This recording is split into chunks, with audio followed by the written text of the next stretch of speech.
Okay guys, so this is the update. Ngayon ko lang naalala mag-vlog. So, ina-arrange ko na yung, ito na yung kitchen namin. Ina-arrange ko na yung mga stocks namin na, stocks pa namin this past few weeks. Ayan.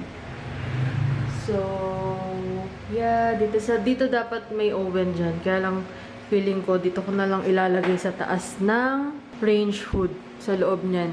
Kasi hindi na nalagyan. Ewan ko ba, ako'y nabubwisit. Si Daddy, ayan, naglalagay siya ng, naglilinis siya ng baba. Tapos ako naman, yung mga stocks namin, nilalagay ko na dyan. Para,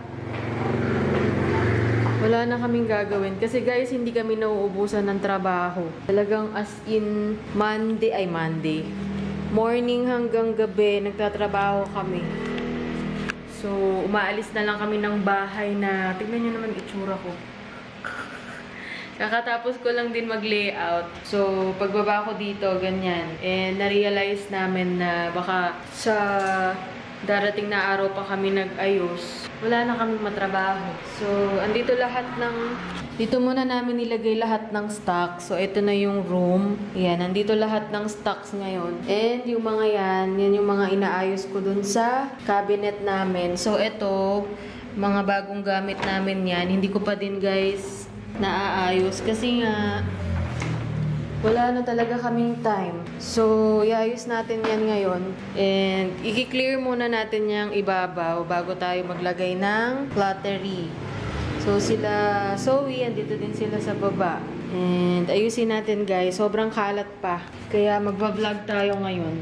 Let's see kung ano ang matatapos natin. So, dito, tapos na ako. And, dalawang box kasi guys, yung outside milk ko.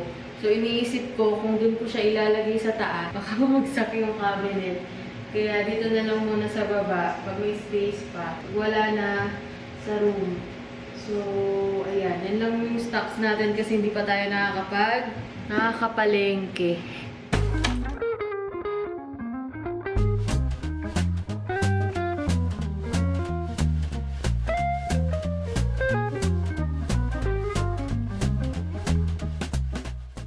Today nga pala guys is Saturday and December 20 na today. It's currently 10:44 guys ng gabi. And ganito kami palagi, every night. Kasi nanggaling kami sa event, alas 7 na kami nakauwi. So good thing yun kasi hindi kami ginabi sa daan. Kasi mostly talaga halos araw-araw since Wednesday yata yun or Thursday. Nagwo-work na kami and dire-diretso yun.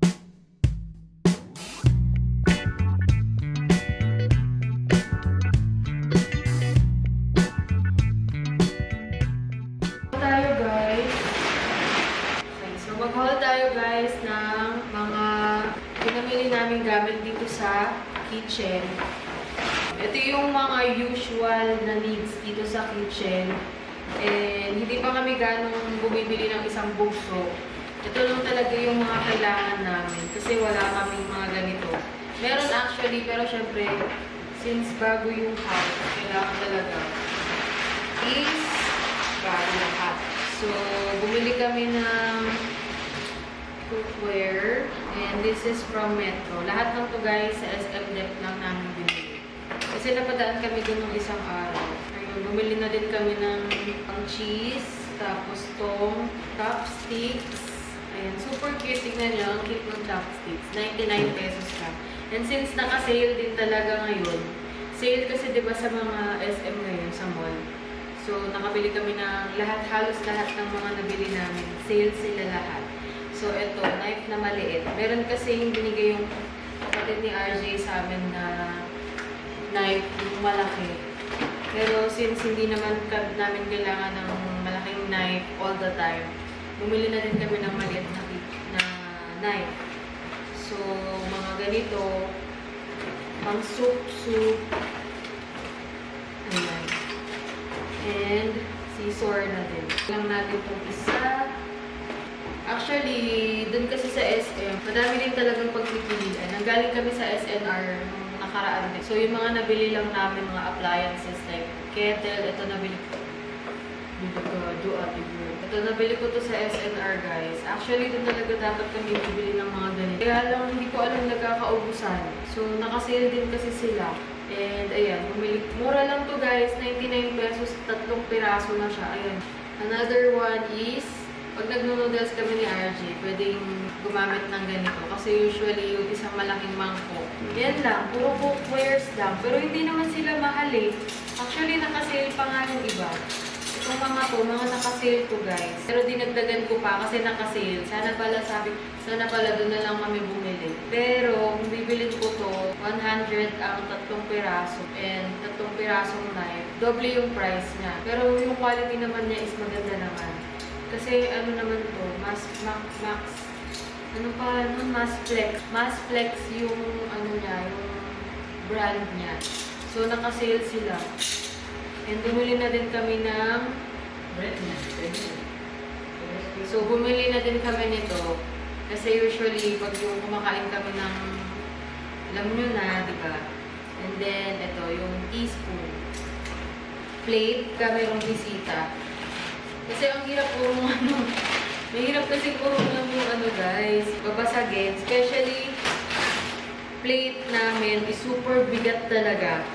Mukha naman siyang babasagin, pero makapal yung pagka-plastic niya. Kaya, ayan, binili na din namin. Kasi nga, sobrang dalas namin mabasagan. 2 plato na yung nababasag doon sa plate na binili ko ngayon. Ganito din siya kalaki. And meron siya yung mas malaking size na plato. So, bumili kami ng 6 pieces. Ayan, just in case meron kaming visitors, meron kaming gagamitin. Yan lang, pinili namin. 3,500 kami, guys. Di ba? Sobrang konti lang. Tapos ito, pang-open ng can opener. Hindi ko ba alam paano pa nangyari? Kailan pa ba kami bibili ng kakaiba doon? May binili pa ba tayong kakaiba bukod dito, B? Wala na, di ba? So, ito guys, yung binili ko sa TikTok. Kung i-compare ko silang dalawa, syempre mas maganda to. Ayan o.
Walang laman.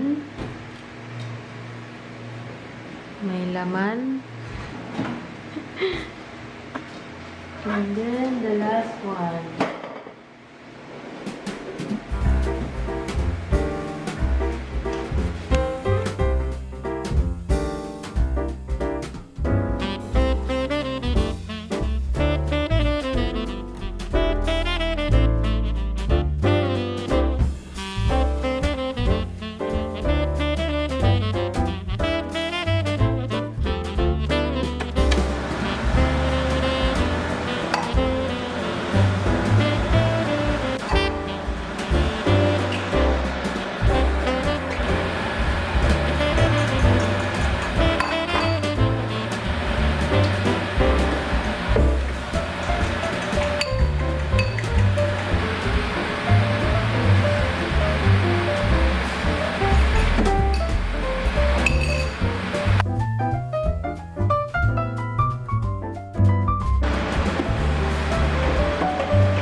tomorrow.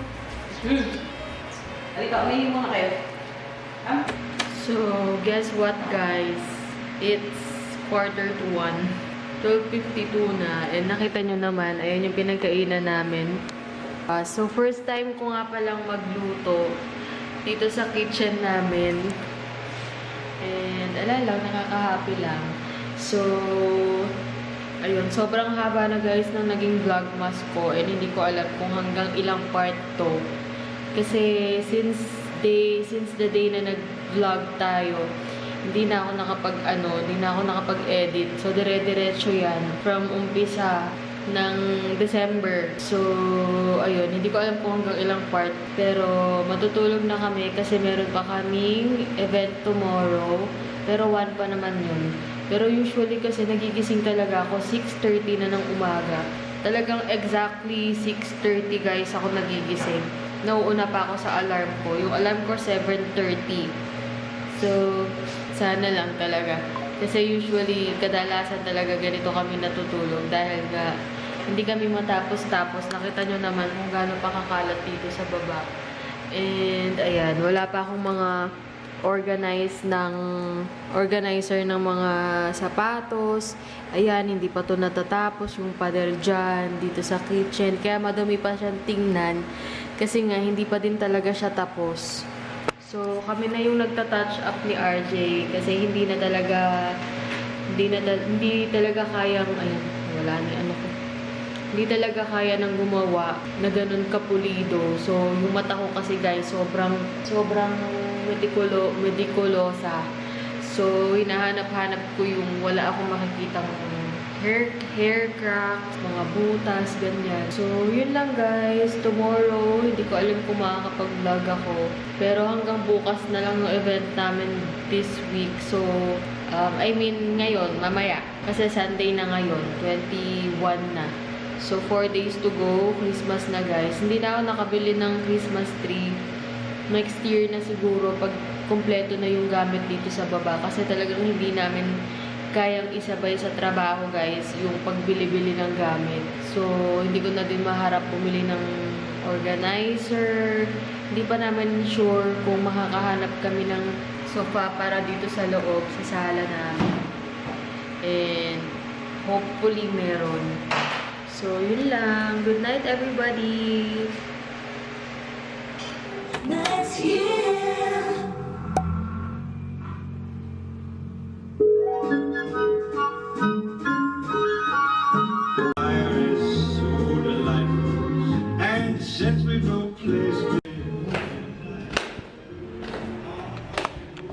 Morning!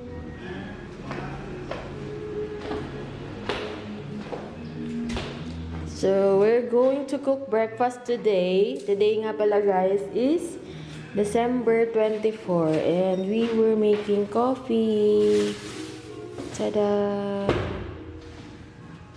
So, ayan. Dito ko nga pala yan ginagawa. And, ito yung binibili kong kape sa Shopee. Brazil Santos.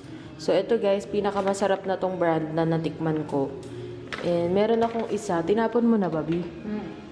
Ay, wala na pala. Tinapon na pala niya. So, for breakfast, we're gonna have hotdog lang and ginisang sardinas. So, ayun yung pinamili namin kahapon. Nag-grocery kami ng konti lang.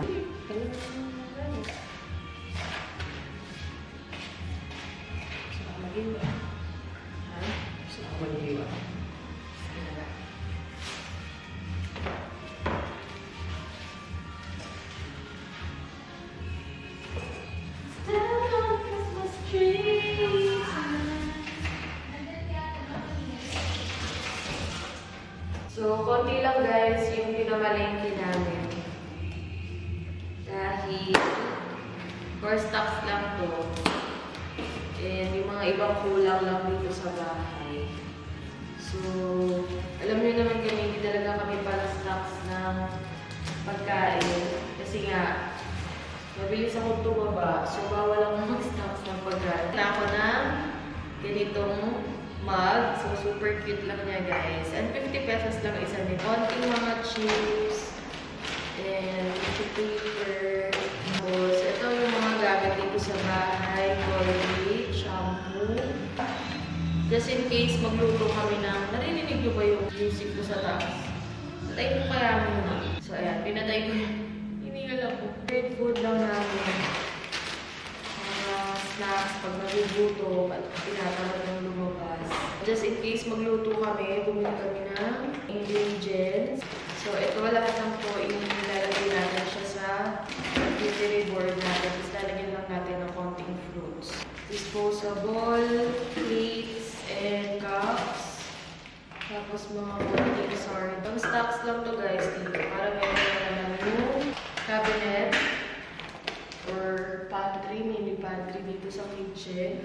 So, ito, itatry ko yung hands. Kasi nakita ko to.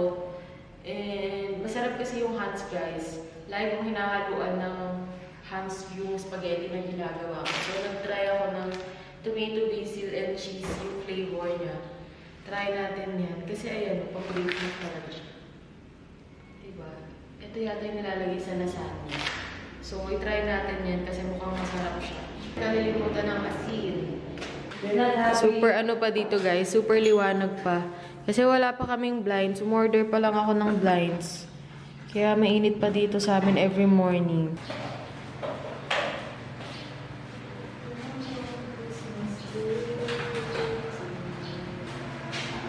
Hi guys! Nadaan po guys. So wala pa tayong mga pang-organize na mga basket. Kaya isasalpak ko muna na dyan. Lalagay lang muna natin siya dyan.